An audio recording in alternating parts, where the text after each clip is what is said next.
Now, let's start building the package. As I mentioned earlier, the package will be based on the implementing GitHub-like confirm password in AdonisJS tutorial, which I have opened here. So basically what we'll be doing is copying things over from here to the package. Let's start by installing some dependencies that the package will need. npm install. So we'll be needing Adonis core. So at AdonisJS/core at latest. Then we'll be needing the auth module at AdonisJS/auth at latest. And lastly, we'll be needing session at AdonisJS/session at latest. And there will be dev dependencies. Once installed, let's open the package.json file. We'll add them as pair dependencies because any Adonis project we want to install this package in must have them installed. So pair dependencies, and I'm going to paste them. Let me reformat. Let's also update the tsconfig file to include their types. So at AdonisJS/core, then at AdonisJS/auth, and at AdonisJS/session. While we are here, let's also add the Node.js types. So at types/node. Now we can start building the package. So I'm going to create a source directory that will contain the implementation for the package. And inside it, I'm going to create a confirm password.cs file, which will basically be a class that contains just one method. So export class confirm password. And the name of the method will be confirm. Then I'll copy its implementation from the tutorial source.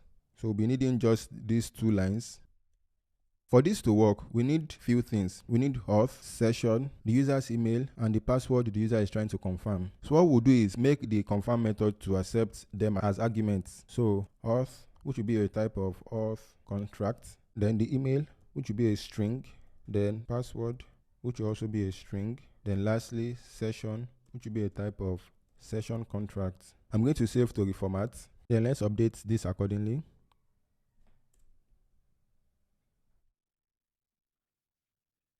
Then let's import datetime from logzone. Import datetime from logzone. If the credential matches, the timestamps will be saved in the session. Otherwise, an exception will be thrown, which the user will need to undo. Basically, I want it to work the same way it is currently. So the only part that will be changing is here. So here within the try block, we'll call the confirm method. And if the verification is successful, we'll allow the user to return to the intended URL or whatever the developer wants. Otherwise, the invalid credential exception will be handled inside the cache block, just as we have it here. Or again, whatever the developer wants. Next, let's add the middleware to check whether or not users have confirmed their passwords. Within the source directory, I'm going to create a new middleware directory. Then inside it, I'm going to create a confirm password middleware.ts file. Again, this will be a class. Export class confirm password middleware. Also, this is going to have just one method, which will be the undo method. Again, I'm going to copy the implementation from the tutorial. Let's import the HTTP context. Import HTTP context from Adonis core/HTTP context. Then also import datetime from logzone. What this middleware basically does is check if the last time the user confirmed their password has not elapsed. If it has elapsed, it will save their intended URL in the session and redirect them to this route. Otherwise, it will allow the user to proceed with the application. Instead of forcing those that will be using this package to name their route this way, I'm going to get rid of this and simply redirect to a path, say /confirm-password. Of course, the user also needs to define this route in the application for this to work. I think it's better to define it this way than making use of the controller name and method. That's all for the package implementation. But as it stands, the package is not fully integrated with Adonis. So what we need to do is register the package implementation with the Adonis IoC container. The register method of a service provider is where we can do that. So we need to create a service provider for the package. I'm going to create a new providers directory in the root of the project. And within it, I'll create a confirm password provider.ts file. This will be a class. So export default class confirm password provider. Then we'll define the constructor, which will accept a protected property, which we will call app, and it will be a type of application contract. Of course, we need to pull it in. Import application contract from Adonis/core/application. Then we'll create a register method.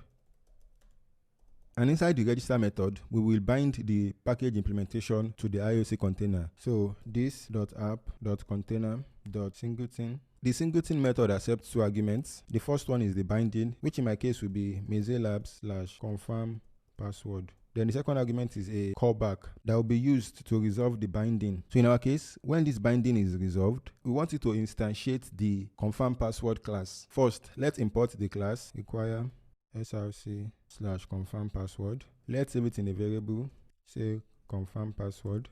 Then we can make use of it, return new confirm password. Let me explain what is going on here before we proceed. We are binding something to the Adonis IoC container. Something in this case is mezelabs/confirm password. When the binding is resolved, whatever that is returned in this callback will be used. In this case, we are returning an instance of the confirm password class. We are going to do a similar thing for the middleware. So I'm going to duplicate this. And instead of using singleton here, I'm going to use the bind method, which does pretty much the same thing as the singleton. The difference between it and the singleton method is that the singleton method will invoke the callback for the first time and cache the value, and the cached value will be used subsequently. So this will be mezelabs/confirm password middleware, and this will be confirm password middleware as well. So we import the confirm password middleware class and return an instance of it. So there we have it. We now have the package fully integrated with Adonis, but we are not done yet. In the next lesson, we will look at how to make the package configurable so we can start making use of it.